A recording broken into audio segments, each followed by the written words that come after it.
Apa sudah tepat kalau saya mengatakan Bapak moderator? Sudah sangat tepat. Atau mungkin kita bisa ubah Ibu moderator? Saya cuma bertanya.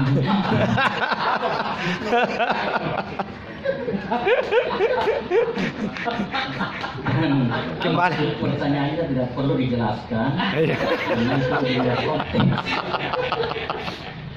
Ya. Yang saya hormati Bapak penyair Agus Saputra. Tadi saya mendengarkan moderator menjelaskan bahwa beliau ini adalah deputi PT Pegadaian, Pak ya? Deputi bisnis. Nah, kalau tagline-nya itu Pegadaian, mengatasi masalah tanpa masalah. Ya, ganti nih Pak, mengatasi masalah dengan puisi.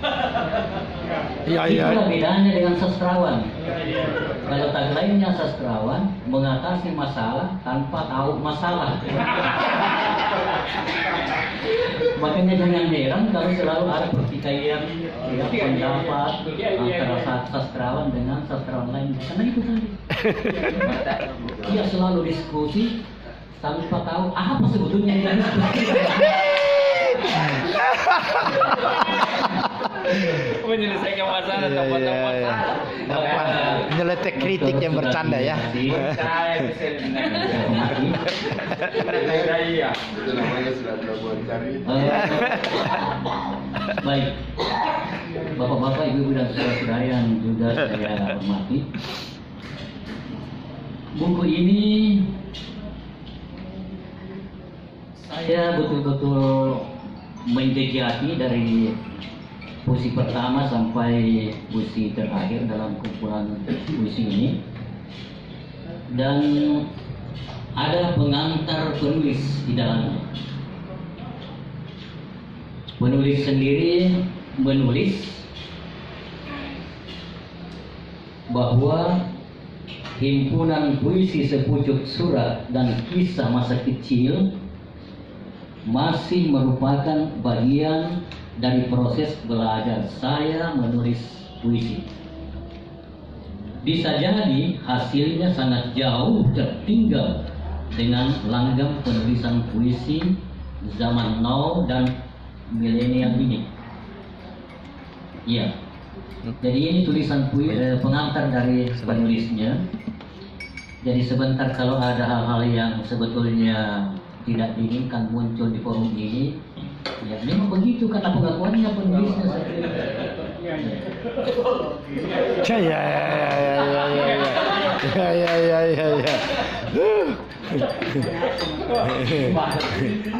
Yang kedua, buku ini dilengkapi dengan 3 orang yang memberikan testimoni, pernyataan. Ada 2 orang yang memuji-muji dan 1 orang yang absurd. Yang memuji-muji itu ialah Rudi Hidayat dan dia Ruyati. Ini kira-kira teman dekatnya ini penulis Pak Agus ini. Iya. Biasanya teman dekat itu suka memuji-muji. Sedang testimoni yang satu dari Isnan Sudiarto, juga teman dekatnya dari Yogyakarta. Isnan tidak memuji, namun ada kesan jika ia berat berkata bahwa puisi-puisi Agus Saputra tergolong bagus. Berat berkata. Tapi apakah betul? Masih baik ya. Kita tinggalkan dulu sejenak ini. Iya. Sebenarnya iklan. Bagi saya, apresiator semacam Isnan ini memiliki integritas diri yang patut dihargai. Karena itu, saya mengutip sepenggal ucapannya sebagai mana yang tertera di judul tulisan yang saya buat. Judul makalah saya ialah jenengan tidak sedang membuat puisi. Ini saya kutip dari sepenggal kalimat komentator di dalam buku ini dari seorang yang bernama Isnan Sudiarto. Jadi bukan kata saya, kata komentator.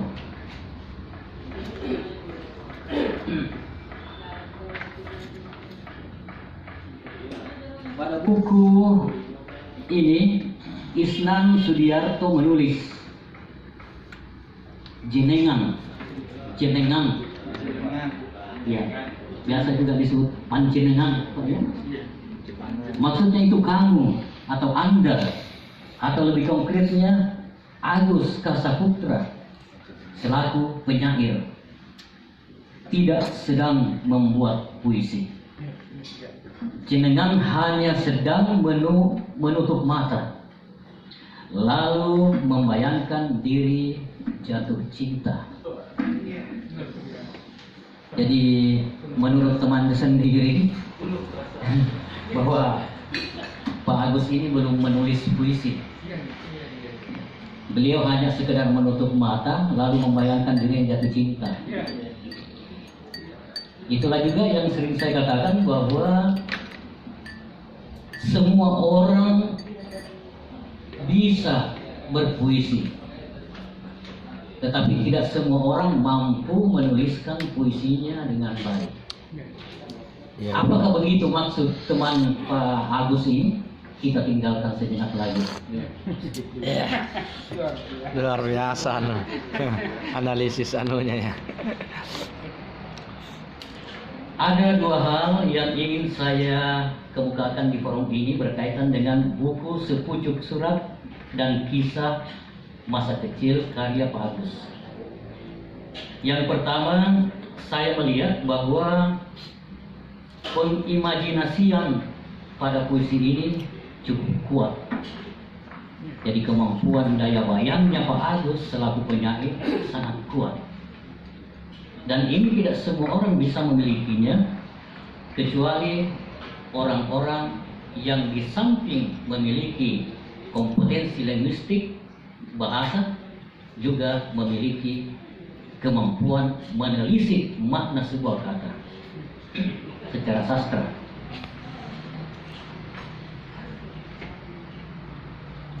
Untuk lebih jelasnya, kita buktikan apakah betul bahwa Pak Agus ini sebagai penyair memiliki pengimajinasian yang kuat. Kita baca satu buah puisinya yang berjudul Kutulis Kata Maaf.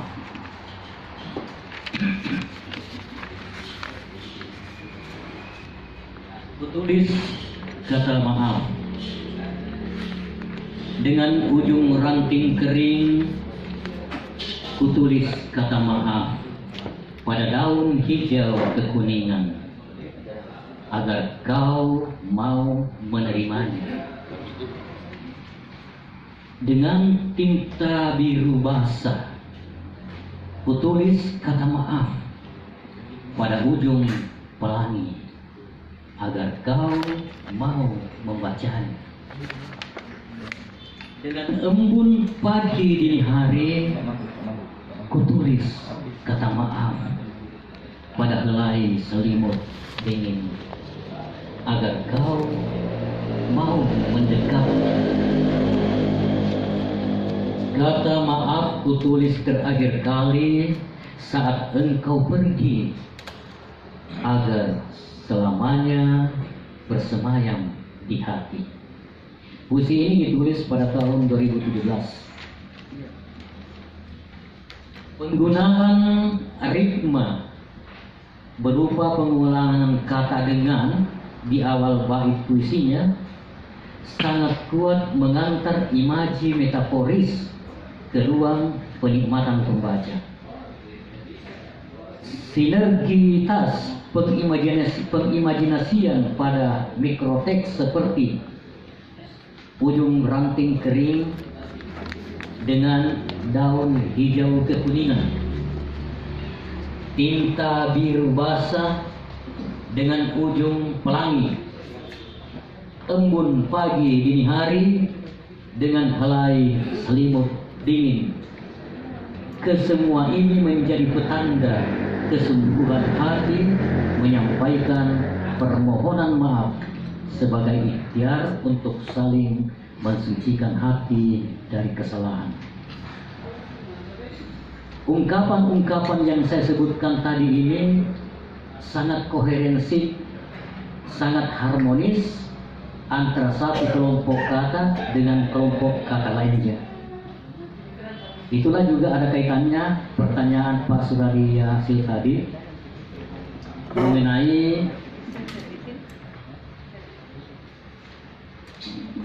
mengenai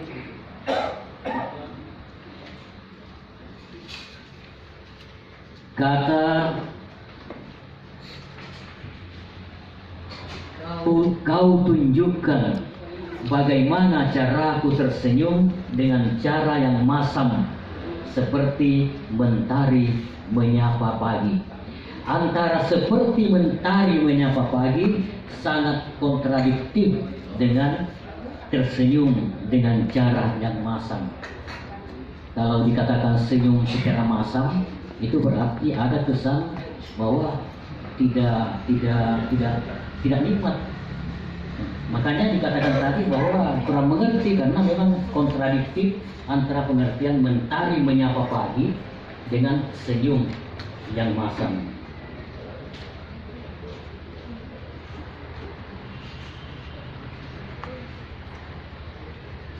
Intensitas pengimajian pun dapat ditemukan pada kutipan bait puisi di bawah ini. Pada judul Kisah Kasihmu, halaman 15. Penyair menulis, mengapa dulu memilih menjauh, ketika dekat pun kini terasa susah, seperti minyak menari dalam air. Membaca bait di atas, terbayang dalam imaji kita adanya suasana berjarak, teraliniasi yang dirasakan oleh penyair. Gambaran imajinasi itu diperjelas dengan pemanfaatan kata konkret secara personifikatif, yaitu seperti minyak menari dalam air. Gaya bahasa pengorangan atau gaya bahasa personifikasi, yaitu minyak menari, bukan minyak goreng. Minyak menari sangat ekspresif, melukiskan adanya suasana keceriaan yang dipaksakan untuk menegur bersama secara hakiki. Namun sudah menjadi kodrat bahwa antara minyak dan air tidak akan pernah bersatu secara hakiki. Menurut saya, dua judul puisi ini sudah bisa mewakili puisi-puisinya yang lain untuk membuktikan bahwa unsur perimajinasian pada kumpulan puisi yang ditulis oleh Pak Agus cukup kuat dan perlu mendapat apresiasi yang bagus. Kemudian kelemahan Pak Agus. Tadi ada kekuatan, sekarang ada kelemahan. Kelemahan dari totalitas puisi yang saya temukan ini umumnya terjadi pada aspek komunikatifnya atau dimensi komunikasinya antara penyair dengan kosmos alam sekitar.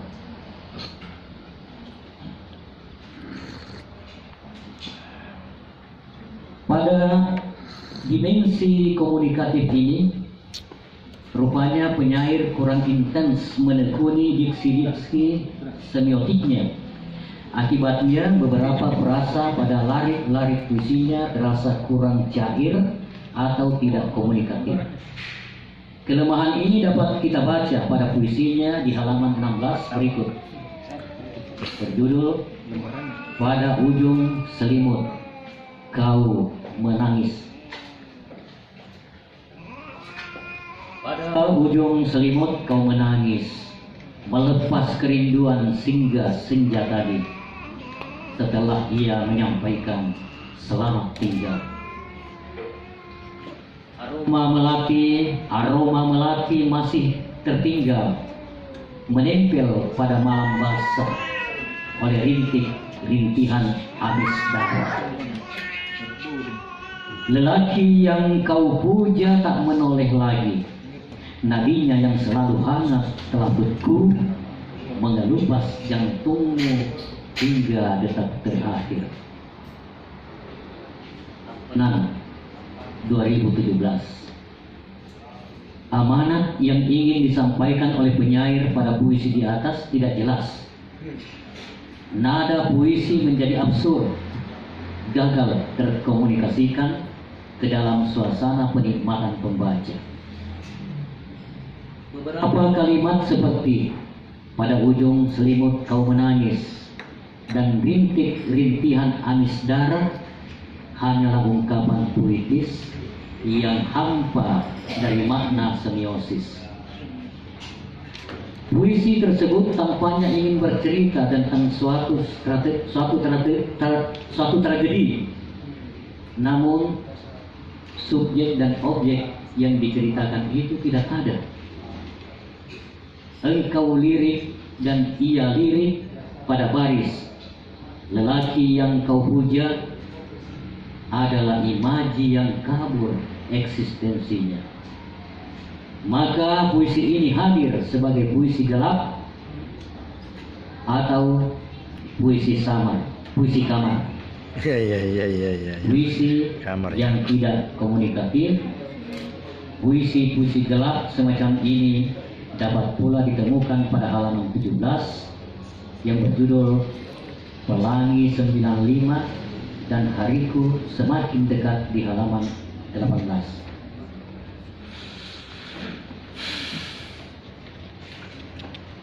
Menjejaki keseluruhan puisi Agus Kasaputra, maka jelaslah gambaran tentang sisi kekuatan dan kelemahan poetika di dalam buku yang berjudul Sepucuk Surat dan Kisah Masa Kecil. Gambaran ini pun menjadi referensi sementara di balik testimoni Isnan Sudiarto yang saya petik menjadi judul tulisan di atas.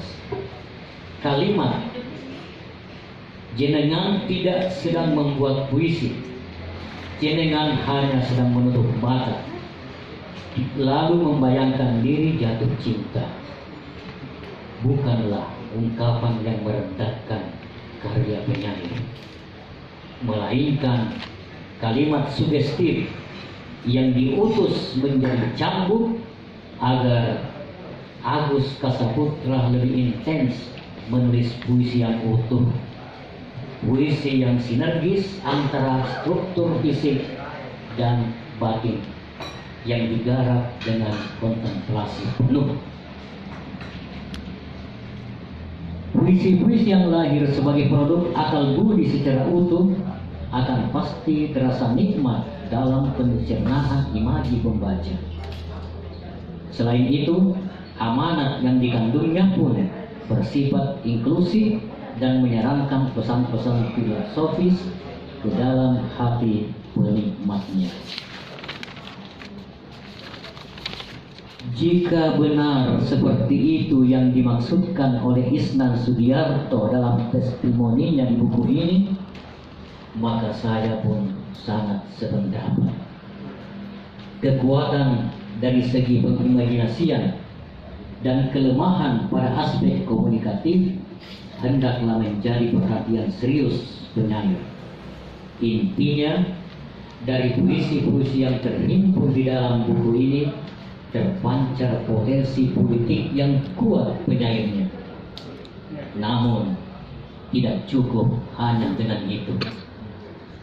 Agus Kasaputra kelak tidak hanya bisa berimajinasi sambil menutup mata, akan tetapi ia juga harus mampu menuliskan realitas imajinasinya ke dalam struktur puisi yang utuh, yaitu puisi yang estetis, filosofis, dan komunikatif. Sekian dan salam kreatif. Makassar, 30 Maret 2022.